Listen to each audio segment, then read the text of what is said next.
참 한 주일이 참 빠르게 참 지나갑니다. 저는 한 주일이 이렇게 빠르게 지나가는 것을 언제 느끼게 되냐면 이 재활용할 때, 그때 참 엊그저께 했는데 또 재활용할 때예요. 참 또 한편으로는 감사한 것은 또 주일날이 또 빨리 돌아와서도 또 너무 감사합니다. 우리 오늘 하나님의 말씀은 우리 다 함께 일어나셔서 사도행전 1장 1절에서 우리 14절을 우리 같이 교독을 하도록 하겠습니다. 사도행전 1장. 오 데오빌로요, 예수님께서 행하시고 가르치기 시작하신 모든 일에 관하여 내가 작성한 이전 보고서는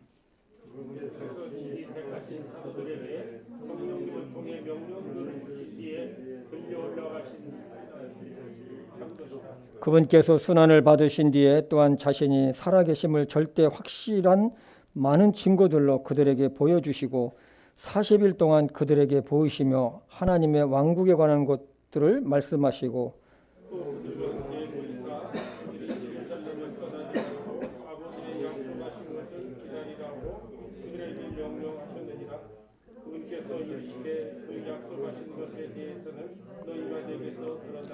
참으로 요한은 물로 침례를 주었으되 너희는 이제부터 많은 날이 지나지 아니하여 성령님으로 침례를 받으리라 하시느니라. 그러므로 그들이 함께 왔을 때에 그분께 여쭈어 이르되 주여 주께서 이때에 그 왕국을 이스라엘에게 다시 회복시켜주고 하시나이까 하매 그분께서 그들에게 이르시되 그때나 그 시기는 아버지께서 자신의 권능 안에 두셨으니 너희가 알 바 아니요. 오직 성령께서 너희에게 임하시되 너희가 권능을 받고 예루살렘과 온 유대와 사마리아에서 그리고 땅 이면 끝지역까지 이르러 나를 위한 증인이 되리라. 이것들을 말씀하신 뒤에 그분께서 그들이 보는 동안 들려 올라가시니 구름이 그분을 받아들여 그들이 보지 못하게 하더라. 그분께서 올라가실 때 그들이 똑바로 하늘을 바라보고 있는데 보라 흰옷 입은 두 남자가 그들 곁에 서며 또 그들이 이르되 너희 갈릴리 사람들아 너희가 어찌하여 서서 하늘을 바라보느냐. 너희를 떠나 하늘로 들려 올라가신 이 동일한 예수님께서는 너희가 그분께서 하늘로 들어가심을 본 그대로 오시리라 하니라. 그때 그들이 계시라 하는 산으로부터 예루살렘으로 돌아왔는데 이 산은 예루살렘에서 안식일에도 다닐 수 있는 거리에 있더라. 그들이 돌아가서 다락방으로 올라가니라. 베드로와 야고보와 요한과 안드레와 빌립과 도마와 바돌로메와 마태와 알파의 아들 야고보와 셀롯 시몬과 야고보의 형제 유다가 다 거기 머물더라. 이들이 다 여자들과 예수님의 어머니 마리아와 그분의 형제들과 함께 한마음 되어 기도와 간구를 계속. 아버지 하나님, 우리가 또 한자리에 모여서 참 우리를 구원하신 하나님을 찬양하며 또 그 이름을 높이며 하나님의 말씀을 들으며 우리가 주님께 예배드릴 수 있도록 해주신 것을 진심으로 감사합니다. 아버지 하나님, 여기 함께한 당신의 자녀들을 축복해 주시옵시고 오늘 예배를 통해서 하나님 영광 받아 주시고 또 우리들에게는 은혜와 진리 가운데로 인도하는 복된 이 시간이 되게 인도하여 주시옵소서.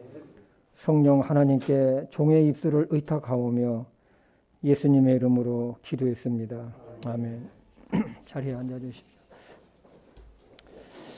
참 요즘 가끔 가다가 참 교회에 대해서 참 생각할 때가 있습니다. 교회란 무엇인가? 그리고 이 세상에서 교회가 없다면 어떻게 될 것인가? 하나님께서 생각하시는 교회와 또 사람들이 생각하는 이 교회는 무엇이 다를까? 그리고 지금 우리 교회는 하나님의 눈에 어떻게 비춰질까? 이런 등등입니다. 교회는 세상에서 빛의 역할을 해야 되는데 그러한 역할을 잘 하고 있는가입니다. 정말로 보잘것없는 작은 교회에 참 목사로서 나에게 스스로 질문을 해봅니다. 결과론적으로 보면 참 부끄러움이 앞섭니다. 교회는 교회다워야 하고 목사는 목사다워야 하는데 그렇지 못할 때가 있기 때문에 그렇습니다. 요즘 코로나 바이러스로 인해 세상에서 교회에 대한 이미지가 많이 훼손되었습니다.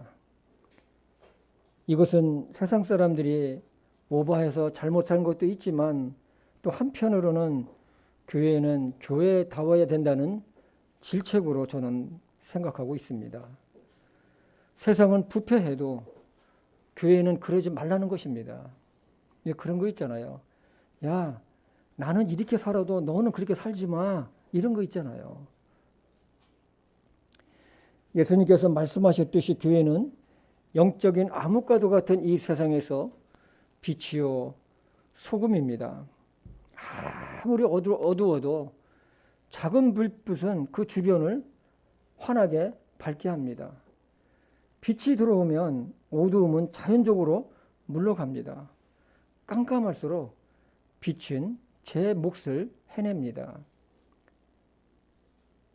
바닷물의 소금의 양은 3.5%밖에 되질 않습니다. 이 3.5%의 염분 농도가 그 엄청난 바다를 살리고 있고 지구도 살리고 있습니다. 사실 100%에서 이 3.5%라는 양은 그렇게 눈에 띄지 않는 양입니다. 그래서 100%에 비하면 3.5%의 영향력은 미미할 수밖에 없습니다. 그러나 그 소금의 그 농도 3.5%의 그 영향력은 바다를 지금도 살리고 있습니다. 만약 이 바다에 3.5%밖에 되지 않은 염분이 없다면 어떻게 될까요? 바다는 썩습니다. 물고기도 모두 죽습니다. 저는 이 세상이 이렇게나마 유지되고 있는 것은 이 세상에 교회가 있기 때문이라고 저는 믿고 있습니다. 여러분 한번 상상을 해보십시오. 이 세상에 교회가 없다면 어떻게 될까요? 교회는 하나님의 말씀으로 세상을 비치는 유일한 소망입니다. 지금도 바다는 세상의 모든 오염물들, 더러운 물들을 다 받아들여서 그 더러운 물, 부패된 물들을 다 정화를 시키고 있습니다. 그리고 같은 바닷물이 되게 만들어버립니다. 3.5%의 놀라운 능력입니다. 이것은 마치 하나님의 저주 아래 있던 죄인인 인간이 복음을 듣고 구원을 받아서 새 사람이 되고 하나님의 자녀로 돼가지고 교회의 한 지체가 되는 것과 같습니다. 거짓말하는 사람이 거짓말을 멈춥니다. 이기적인 사람이 이타적인 사람으로 바뀝니다. 낙심과 절망 가운데 살던 자가 하나님을 의지하고 새로운 힘과 용기를 받고 이겨내면서 세상을 살아갑니다. 자기만 사랑하던 자가 하나님을 예배하는 자로 바뀌고 기도하는 자가 됩니다. 놀라운 변화입니다. 생각하는 것, 행동하는 것, 모든 것이 변화됩니다. 이것이 복음의 능력이요, 교회가 이 세상에서 얼마나 중요한지를 깨닫게 됩니다.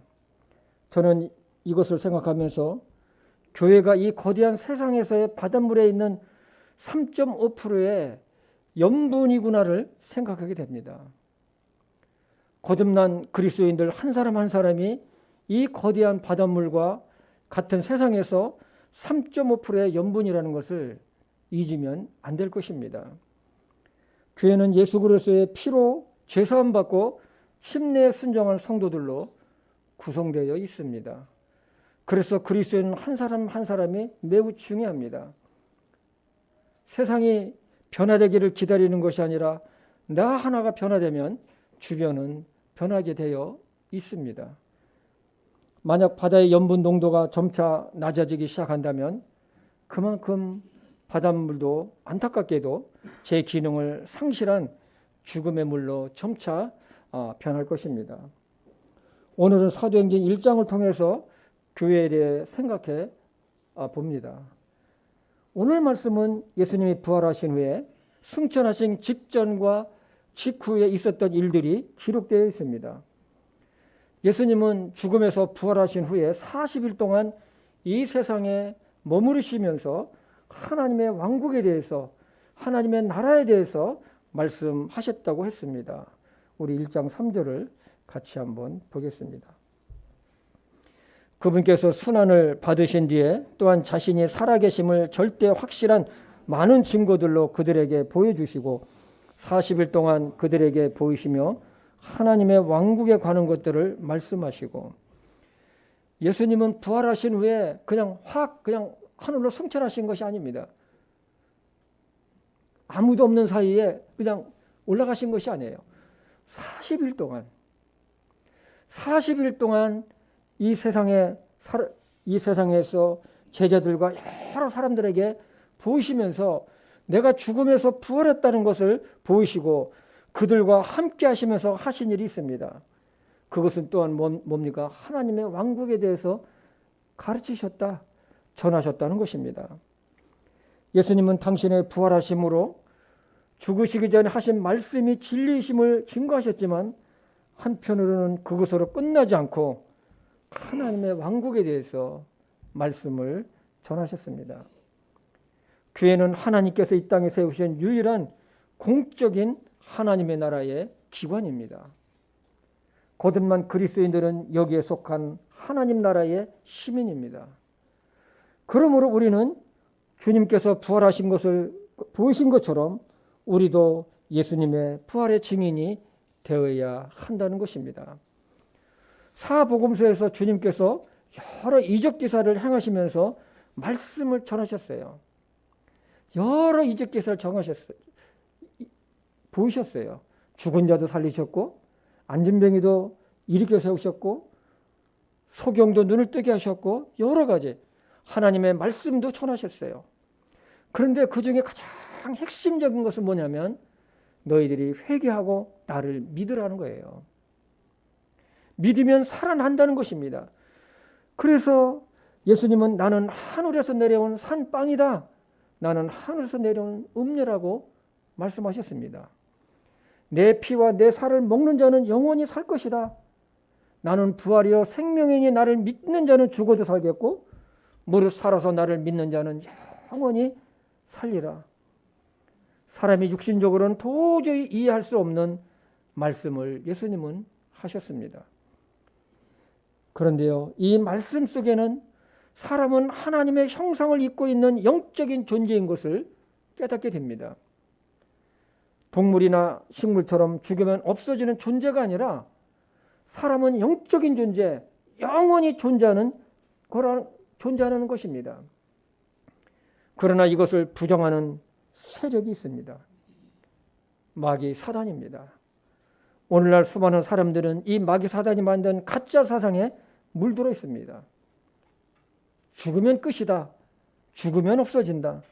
그러나 하나님은 분명하게 말씀하셨습니다. 한 번 죽는 것은 사람에게 정하신 것이요 그 후에는 하나님의 심판이 있다. 에스겔서에서 보면 분명하게 기록되어 있습니다. 18장 20절에 보면 죄를 짓는 혼, 그 혼은 죽을지니라. 죄를 짓는 영혼은 죽는다는 거예요. 이 죽는다는 것은 없어진다는 것이 아니에요. 오늘날 교회가 중요한 것은 이 생명의 복음, 영혼을 살리는 이 생명의 복음을 가지고 있고 전하고 있기 때문에 그렇습니다. 그래서 하나님은 교회를 조직해 주셨어요. 예수님의 이름으로 모여 하나님께 예배를 드립니다. 예배를 통해 하나님의 말씀이 선포되고 기도와 찬양으로 하나님을 높입니다. 그리고 전도와 양육을 통해 예수님의 제자를 삼습니다. 다른 나라의 선교를 통해 복음의 지경을 넓혀갑니다. 만약에 교회가 없다면 여러분 어떻게 생각하십니까? 여러분의 영적인 삶은 어떻게 해결될 것입니까? 여러분들이 어떻게 하나님께 영광을 돌릴 수 있겠습니까? 교회가 없다면 땅끝까지 이르러 내 증인이 되라는 주님의 명령을 수행할 수도 없습니다. 이처럼 교회는 정말로 매우 매우 중요합니다. 그래서 교회는 건강해야 됩니다. 그러기 위해서는 첫 번째로는 교회는 모든 성도가 함께하는 유일한 곳이라는 것을 잊지 말아야 됩니다. 사도행전 1장 4절입니다. 또 그들과 함께 모이사 그들이 예루살렘을 떠나지 말고 아버지의 약속하신 것을 기다리라고 그들에게 명령하셨느니라. 그분께서 이르시되 그 약속하신 것에 대해서는 너희가 내게서 들었나니. 예수님께서 40일 동안 거하시면서 마지막으로 제자들에게 부탁하신 것이 있어요. 그것은 뭐냐면 너희는 예루살렘을 떠나지 말라는 것입니다. 왜 떠나지 말라고 하셨을까요? 하나님께서 약속하신 것이 있는데 그것이 올 때까지 기다리라는 것입니다. 그것은 우리가 너무 잘 알고 있습니다. 성령님이십니다. 성령님이 오실 때까지 기다리라는 거예요. 예수님의 말씀대로 제자들은 순종을 했습니다. 예루살렘을 떠나지 않고 머물었습니다. 그리고 그들은 한데 모였습니다. 언제까지요? 성령님이 오실 때까지. 성령님은 성도들을 진리 가운데로 인도하시고 그리스도인들을 의로하시고 주님의 뜻을 알게 하십니다. 제자들은 성령을 받고 난 후에 강력한 복음 전도자로 변화가 됩니다. 그리고 역사적인 초대교회인 예루살렘 교회가 태동하게 됩니다. 오늘날 코로나 팬데믹 시대를 맞아서 어느 목사님은 이런 말을, 우리 성도침례교회가 아니고요, 이런 말씀을 하는 것을 제가 들었습니다. 이제는 모이는 교회가 아니라 흩어지는 교회가 돼야 된다. 이 말은 상당히 공감을 가는 말처럼 들리지만 그렇지 않습니다. 상당히 위험한 말입니다. 여러분, 수행에 가면 마지막에 우리가 뭐합니까? 캠프파이어를 합니다. 나무들은 서로를 태워가면서 강력하게 탑니다. 이것이 뭐라고 합니까? 시너지 효과라고 하잖아요. 그러나 거기서 불붙은 장작들을 하나씩 하나씩 밖으로 끄집어 내보십시오. 조금 전까지만 해도 강력하게 서로를 태우면서 불타오르는 이 장작들이 빼놓으면 오리지 않아 연기를 내면서 스스로 꺼져버리고 맙니다. 교회는 예수님의 이름으로 모인 곳입니다. 같은 말씀의 떡을 먹으며 같은 마음으로 교제하며 또 기도하며 서로를 세워줍니다. 이렇게 영적인 힘을 받은 성도들은 세상에 나가서 우리가 힘차게 살고 세상을 이기며 빛과 소금된 역할을 하게 되는 것입니다. 에베소서 3장 9절과 10절입니다. 또 예수 그리스도에 의해 모든 것을 창조하신 하나님 안에 세상이 시작된 이후로 감추어져 온 이 신비에 참여하는 것이 무엇인지 모든 사람들이 보게 하려 하심이라. 그 목적은 그분께서 이제 교회를 사용하사, 뭐를 사용하세요? 교회를 사용하사 하늘의 처소들에 있는 종사들과 권능들에게 하나님의 갖가지 지혜를 알게 하려 하심이라. 교회가 든든해야만 건강한 교회가 되고, 건강한 교회가 되어야만 하나님의 여러 사역들을 펼칠 수가 있습니다. 하나님은 구원받은 성도들 개개인을 축복하시고 말씀을 사랑하고 묵상할 때마다 깨달음을 주시고 당신의 뜻을 알게 하십니다. 그러나 하나님은 교회를 통해 집중적으로 당신의 사역을 한다는 것을 여러분 잊지 마시기를 바랍니다. 교회를 통해 하나님의 사역이 펼쳐집니다. 교회를 통해 하나님의 영광이 나타나게 합니다. 교회를 통해서 하나님의 뜻을 이루십니다. 교회를 통해 예배가 이루어지고 교회를 통해 하나님의 말씀이 선포되고 말씀을 배우게 됩니다. 그래서 디모데전서 3장 15절에 보면 이 집은 살아계신 하나님의 교회요 진리의 기둥과 터라고 말씀을 하셨습니다. 그러나 만약 교회를 등한시하고 떠나간다고 한번 생각해 보십시오. 그분은 오래지 않아 영적인 삶은 피폐하게 될 것입니다. 하나님께서 교회를 통해 주시는 여러 축복들을 놓치게 되고 진리에서 멀어지게 됩니다. 교회의 모든 모임, 예배나 성경 공부나 교제 모임 등을 중요하게 여기고 함께 할 때 우리는 진리 안에서 떠나지 않고 진리 가운데 살아가게 될 것입니다. 만약 제자들이 주님께서 하나님께서 약속하신 것을 주실 때까지 예루살렘을 떠나지 말고 기다리라고 하셨는데 이 말씀을 무시하고 제자들이 후련히 다들 떠나갔다가 한번 생각해 보십시오. 어떻게 되었을까요? 그분들이 조금 전까지는 예수님과 함께 했을지라도 그분들은 성령님을 받을 수가 없었을 것입니다. 성도들이 교회를 중심으로 하나가 될 때에 얼마나 큰 일을 하게 되는지 예루살렘 교회를 통해서 우리는 발견하게 됩니다. 흩어지는 교회란 예루살렘이 핍박이 왔었을 때 모일 수가 없어서 온 성도들이 그곳을 떠나야만 했었을 때 했던 것을 염두에 두고 한 말일 것입니다. 그들은 서아시아로 유럽으로 흩어졌습니다. 그리고 그곳에서 복음을 전해서 다시 교회를 이루었습니다. 여러분들 만약에 흩어지는 교회라고 해서 여러분들이 이제 교회를 안 나오고 다 흩어졌어요. 그럼 여러분들이 거기서 복음을 전해서 여러분들이 교회를 세울 수가 있겠습니까? 세울 수가 있겠습니까? 그래서 흩어지는 교회라는 것은 아주 위험한 말입니다. 그렇다고 교회를 개척하지 말라는 것은 아닙니다. 선교사를 파송하지 말라는 것이 아닙니다. 예수님께서 승천하시기 전 제자들에게 예루살렘을 떠나지 말고 하나님께서 약속하신 것을 기다리라고 하신 것처럼 오늘날도 하나님은 교회를 통해 하나님의 뜻을 나타내시고 이루고 계십니다. 그러므로 우리는 어떤 환경에서도 교회를 귀하게 여겨야 됩니다. 우리가 드리는 이 헌금도, 우리가 드리는 이 11조 헌금도 모두가 무엇을 위해서 사용됩니까? 하나님의 사역을 위해서 사용하게 되는 것입니다. 만약에 그렇지 않다면 어떻게 될까요? 교회는 주님의 몸이요 우리는 그 몸에 붙은 지체라고 말씀하셨습니다. 고린도전서 12장 27절입니다. 이제 너희는 그리스도의 몸이요 개별적으로 지체니라. 교회를 떠나가는 것은 주님의 몸의 한 지체에서 떨어져 나가는 것입니다. 예수님의 말씀을 듣고 순종하는 제자들이 예루살렘을 떠나지 않고 기다렸을 때에 그들은 성령으로 침례를 받는 놀라운 역사를 경험하게 됩니다. 성령 침례라는 것은 성령이 구원받은 각 사람 마음 중심에 들어오는 것을 말씀합니다.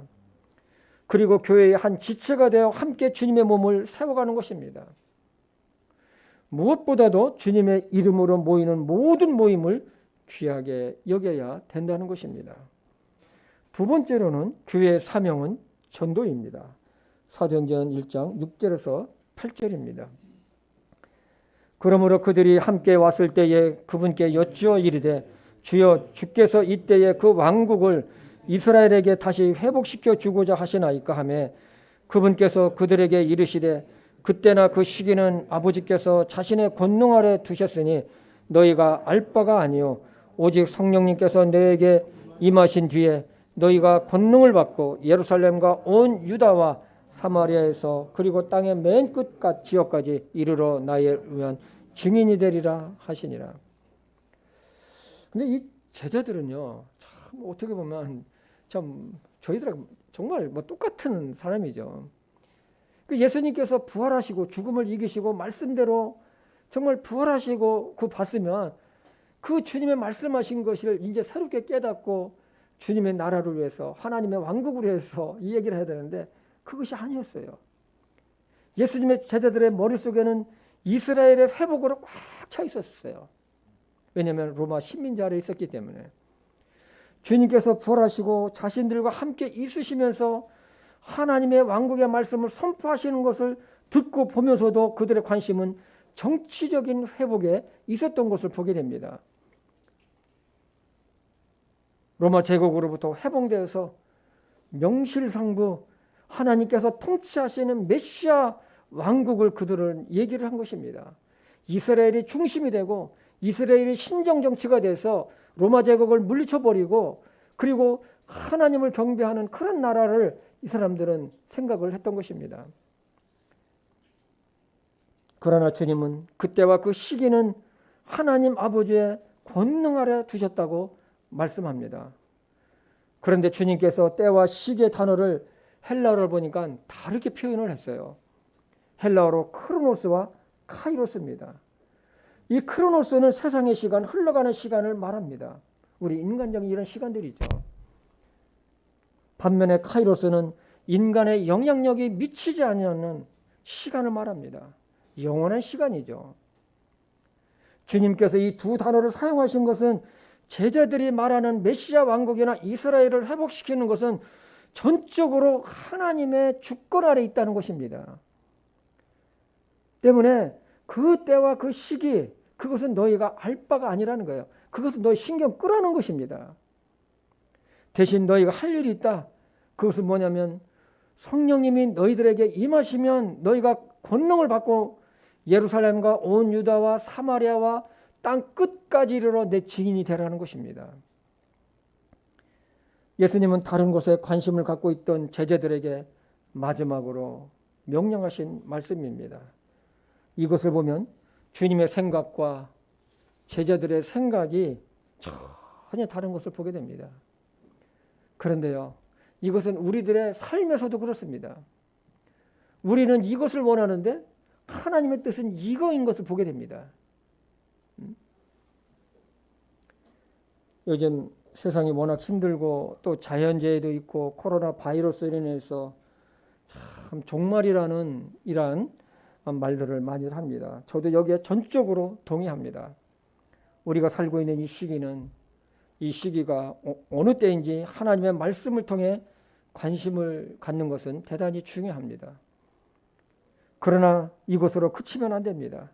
주님께서 말씀하신 것처럼 성령님께서 너에게 오셨으면 이제는 너희가 나의 증인이 되라는 말씀을 우리는 잊지 말아야 됩니다. 예수님은 너희들의 관심이 있는 메시아 왕국보다도 이스라엘의 회복보다도 더 시급한 것이 있다. 그것은 나의 증인이 되라. 복음을 전하라는 것입니다. 아무리 세상이 바뀌고 시대가 바뀌어도 예수님의 명령은 변함이 없습니다. 왜냐하면 영혼을 죽음에서 살리는 복음 전도는 교회의 사명이요 성도들의 사명이기 때문에 그렇습니다. 주님의 복음은 영원한 생명입니다. 복음을 전해야 하는 이유를 성경은 이렇게 기록하고 있습니다. 데살로니가전서 1장 8절과 9절입니다.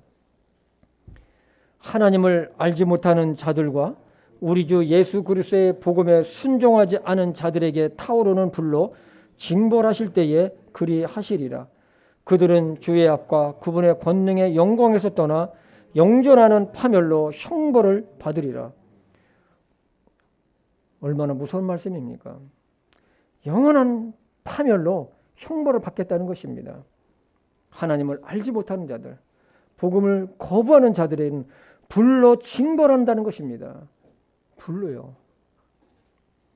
때문에 저와 여러분들은 이 사명을 우리는 가지고 있다는 사실을 잊지 말길 바랍니다. 사도 바울은 로마서 10장 14절에 보면 그런즉 그들이 자기들을 믿지 않은 자를 어찌 부르리요 자기들이 듣지 못한 분을 어찌 믿으리요 선포자가 없이 어찌 들으리요 했습니다. 참 오래전에 참 행당동교에 있었을 때에 필리핀으로 단기 선교를 간 적이 있습니다. 이 청년들과 함께. 필리핀의 민도로 섬으로 참 가는 길은 정말로 멀고 힘들었습니다. 저 깊은 정글 속에 있는 그 원주민들에게 하는 길이 험했습니다. 배 타고 차 타고 배 타고 또 차 타고 거기는 밀림으로 들어가기 때문에 정상길이 없기 때문에 이 개울을 타면서 올라가는데 이 트럭 있잖아요. 이 트럭. 그냥 한 5, 60년 된 트럭 같아요. 그 트럭을 참 타면서 산 개울로 올라가는데 찬송을 좀 부르는데 그 찬송 소리가 그 밀림 속에 팍 퍼지는 거예요. 로마서 10장 15절에 보면 화평의 복음을 선포하며 좋은 일들을 반가운 소식을 가져오는 자들의 발이 어찌 그리 아름다운가 함과 같으니라. 그래서 그때 부른 찬송가가 있어요. 청년들과 함께. 그 캄캄한데 이 주변은 반딧불이 얼마나 많이 있는지 몰라요. 하늘은 별들이 엄청나게 많고요. 그때 부른 찬송가를 한번 불러보겠습니다. 우리 같이 한번 불러보겠습니다. 복음 찬송가 91장입니다.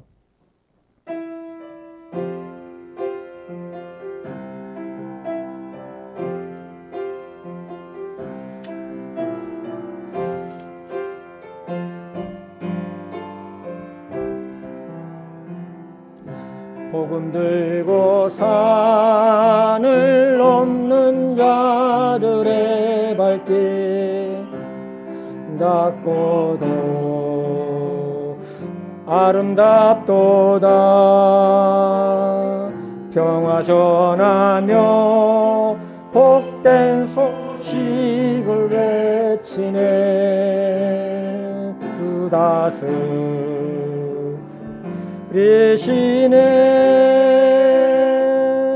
주 다스리시네.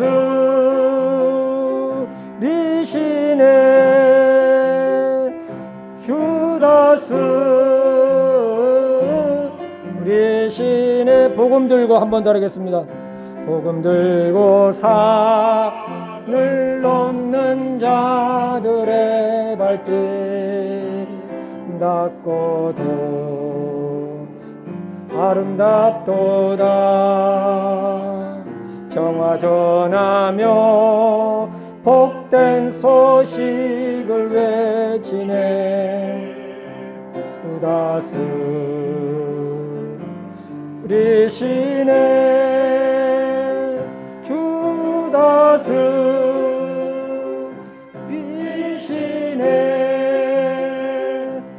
주 다스리시네.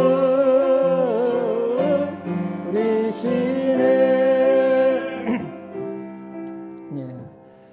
그 깊은 그 밀림 속에 들어가서 보니까 원주민들 보니까요, 진짜 가운데만 가리고 살아요.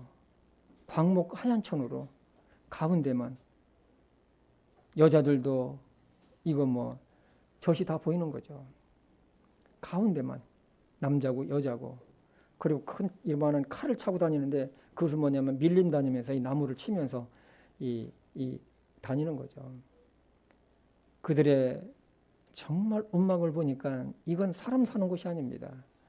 조그만 음악 쳐놓고 이런 막대기 같은 거로 내 구퉁이 이제 올려가지고, 왜냐하면 바닥에 뭐 이런 뭐 뱀이고 이런 뭐 이런 것들이 있으니까 이게 이만큼 올라고 이제 원두막 같은 거죠, 조그만. 그리고 이런 뭐 조그마한 장작 나무 같은 걸로 이렇게 바닥 깔아가지고 거기서 자는 거예요. 거기 뭐 한 10분도 저는 못 들어놓을 게 있어요. 이 등판이 이거 베겨가지고. 그런 데서 애를 막 서너 명씩 낳고. 근데 그분들이 복음을 듣고 예수님을 영접해서 구원받는 거예요. 얼마나 감동이 있었는지 참 말할 수가 없습니다. 이 복음을 듣고 믿는 자는 생명을 얻게 됩니다. 하나님의 생명이요, 영원한 생명입니다. 교회는 영원한 생명을 가지고 있습니다. 그러므로 교회에 속한 성도는 이 생명을 전해야 할 책임과 의무가 있는 것입니다. 때를 얻든지 못 얻든지입니다. 사도 바울은 자신이 전한 복음을 듣고 구원받은 데살로니가 성도들에게 이런 서신의 내용을 보냈습니다. 우리 데살로니가전서 2장 19절과 20절입니다. 우리의 소망이나 기쁨이나 환희의 관이 무엇이냐? 우리 주 예수 그리스도께서 오실 때에 그분 앞에 있을 바로 너희가 아니냐? 너희는 우리의 영광이요 기쁨이라. 하나님 앞에서 우리의 영광과 기쁨은 복음 전도에 헌신한 결과 주님께 돌아온 영혼들이라는 것입니다. 하나님은 모든 사람이 구원을 받으며 진리에 이르기를 원하신다고 하셨습니다. 하나님의 눈에는 믿지 않는 모든 사람도 하나님의 형상대로 지음받은 귀한 영혼들이라는 것입니다. 그래서 모든 사람이 구원받기를 원하십니다. 교회 사명 중에 가장 중요한 것은 전도입니다. 이것은 영혼을 살리는 것이고 하나님의 뜻을 이루는 것입니다. 교회에 말씀과 교제와 찬양과 기도가 있어도 전도가 없다면 그 교회는 하나님께서 주신 사명을 수행한다고 볼 수가 없을 것입니다. 세 번째로는 교회는 예수님의 재림의 소망을 증거해야 합니다. 사도행전 1장 10절과 11절입니다. 그분께서 올라가실 때에 그들이 똑바로 하늘을 바라보고 있는데 보라, 신옷 입은 두 남자가 그들 곁에 서며 또 그들이 이르되 너희 갈릴리 사람들아 너희가 어찌하여 서서 하늘을 바라보느냐. 너희를 떠나 하늘로 들려 올라가신 이 동일한 예수님께서는 너희가 그분께서 하늘로 들어가심을 본 그대로 오시리라 하니라. 예수님은 제자들에게 땅끝까지로 주님의 증인이 되라고 말씀하신 후에 하늘로 올라가시는데 구름이 가려가지고 제자들이 보지를 못하는 것입니다. 그런데 초장에는 예수님이 올라가시는 걸 봤는데 어느 정도 올라가니까 구름이 가려버렸어요. 그런데도 제자들은 그 고개를 그대로 계속 하늘만 올라가신 곳만 바라보고 있는 것입니다. 그때에 흰옷 입은 두 남자가 나타나는데 바로 천사입니다. 이 천사는 이 제자들을 향해서 너희를 떠나 하늘로 들려 올라가신 이 동일한 예수님은 너희가 본 그대로 다시 오시리라. 왜 아멘 소리 안 합니까? 다시 오시리라. 예수님은 구름과 함께 영광 가운데 하늘로 올라가신 것처럼 같은 방법으로 같은 방식으로 영광의 몸으로 다시 오실 것입니다. 천사가 말한 것처럼입니다. 성경은 분명히 밝히고 있습니다. 하늘로 올라가신 그대로 다시 오시겠다는 것입니다. 예수님이 재림하시면 우리도 공중으로 끌려 올라갈 것입니다. 우리 요한일서 3장 2절을 보겠습니다. 사랑하는 자들아 이제 우리는 하나님의 아들들이니라. 우리가 앞으로 어떻게 될지는 아직 나타나지 아니하였으되 그분께서 나타나시면 우리가 그분과 같게 될 줄 아노니 이는 우리가 그분을 그분께서 계신 그대로 볼 것이기 때문이라. 이때 일어나는 현상들이 있습니다. 먼저 예수님 안에서 죽은 자들이 부활하게 된다는 것입니다. 예수님 안에서 구원받고 죽은 자들이 우리 이사야서 26장 19절입니다. 구약성경 이사야서 26장 19절에도 이렇게 증거를 해놨습니다. 주의 죽은 자들은 살겠고 그들이 나의 죽은 몸과 함께 일어나리라. 흙 속에 거하는 자들아 너희는 깨어 노래할지어다. 주의 이슬은 채소의 이슬 같더니 땅이 죽은 자들을 내놓으리라. 이것은 하나님께서 행하시는 재창조의 능력이신 것입니다. 그 다음에 일어나는 현상은 현재 살아있는 거듭난 그리스도인들이 변화돼서 하늘로 올라가게 된다는 것입니다. 데살로니가전서 4장 17절입니다. 그 뒤에 살아서 남아있는 우리가 그들과 함께 구름들 속으로 채어 올라가 공중에서 주를 만나리라. 그리하여 우리가 항상 주와 함께 있으리라. 아멘. 저는 이 끝머리가 너무 좋아요. 그리하여 우리가 항상 주와 함께 있으리라. 아멘입니까? 성경에는 이렇게 여러 부분에서 예수님의 그 재림을 말씀하고 있습니다. 때문에 교회는 이 재림의 소망을 품고 전해야 된다는 것입니다. 예수님의 재림이야말로 성도들에게 가장 큰 희망이요 소망이기 때문에 그렇습니다. 마지막으로 교회는 기도의 하나가 되어야 합니다. 사도행전 1장 14절 말씀입니다. 이들이 다 여자들과 예수님의 어머니 마리아와 그분의 형제들과 함께 한마음이 되어 기도와 간구를 계속하더라. 제자들은 이제 감람산 올리브산에서 내려와 다락방에 올라가게 됩니다. 이 다락방은 이 제자들의 모임 장소로 주로 사용했던 것으로 짐작을 합니다. 제자들은 그곳을 갔습니다. 그냥 자동으로 간 거예요. 뭐 거기 모이니까. 그곳에 모인 사람들의 숫자가 120명이나 되었습니다. 그곳에선 예수님의 어머니 마리아와 예수님의 육신의 형제들도 있었습니다. 이들은 모두 한 마음으로 기도를 했다고 했습니다. 저는 이 상황을 머릿속에 말씀을 준비하면서 그려봤습니다. 이들에게 예수님의 부활과 승천이 얼마나 큰 기쁨과 환희가 되었을까.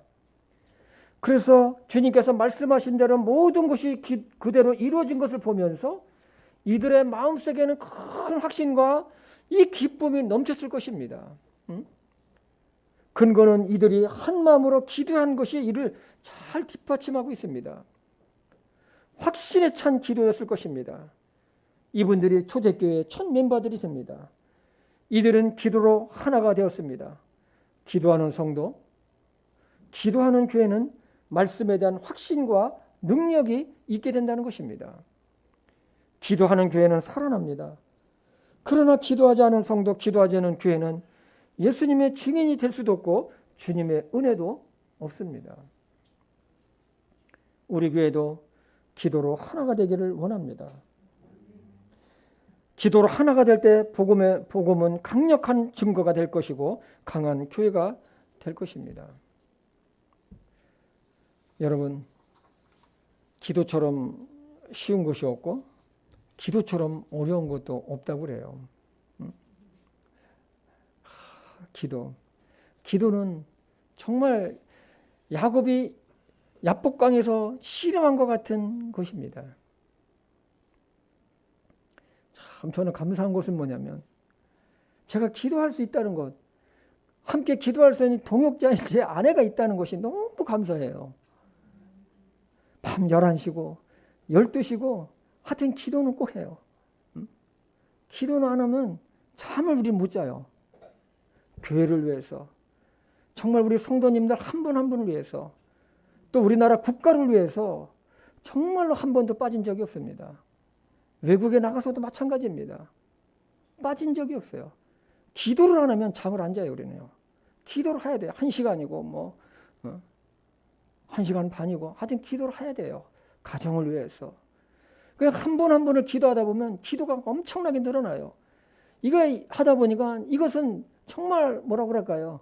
싸움인 것이죠. 어떤 때는 피곤하면 모르겠다. 나도 피곤해 죽겠는데 그냥 자자 하고 싶은데 옆에서 또 저 사람이 있잖아요. 여보 기도해야죠. 해야지. 목사가 기도하자는데 제가 어떻게 거절합니까? 해야죠. 아침에도 기도합니다. 기도 안 할 수가 없어요. 기도를 시작하고 기도를 마치는 거예요. 수요일 날도 저는 조야나와 아내가 일일이 들어갑니다. 예배 전에 기도하는 거예요.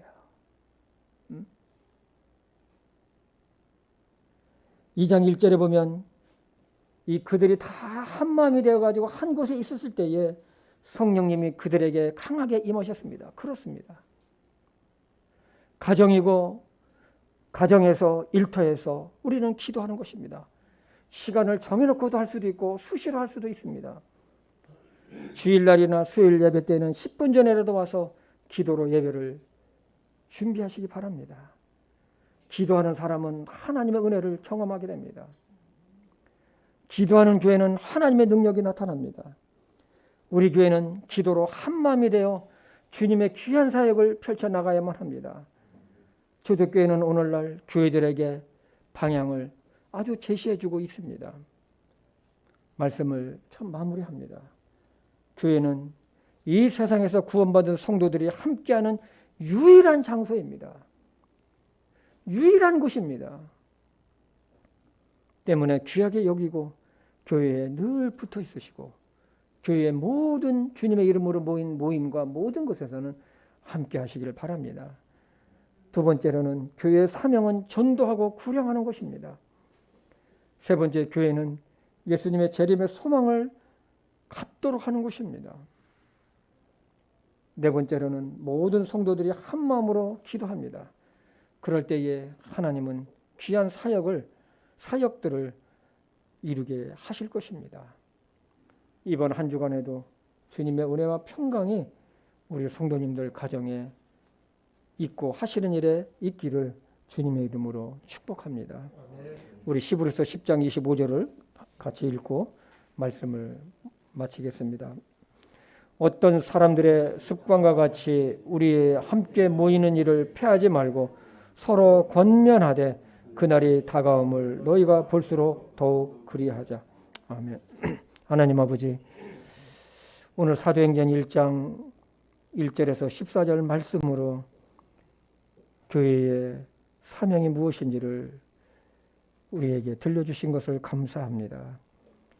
아버지 하나님, 막연하게 교회를 생각하고 막연하게 예배 참석하는 것에서 벗어나서 오늘 말씀이 우리 성도님들 마음속에 잘 새겨져서 참으로 교회를 사랑하고 교회의 모든 모임에 함께하며 이것뿐만 아니라 전도의 사명을 감당하며 그리고 참 예수님의 소망을 마음에 품고 기도에 힘쓰는 우리 교회 성도님들 될 수 있도록 하나님 축복해 주시옵소서. 예수님의 이름으로 기도했습니다. 아멘.